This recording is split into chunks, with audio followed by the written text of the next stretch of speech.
भाइयों, खालिस दूध है, पानी बिल्कुल नहीं। कसम से। ओए बंदर, रेट क्या है दूध का?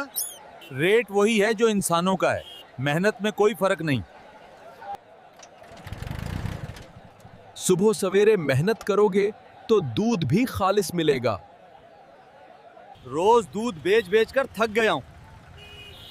आज से ऑफिस की नौकरी। आपका तजुर्बा? सर, फाइलें भी संभाल लेता हूं और बंदरों को भी। ओवर टाइम मिलेगा ना, क्योंकि बंदर हूं, मशीन नहीं।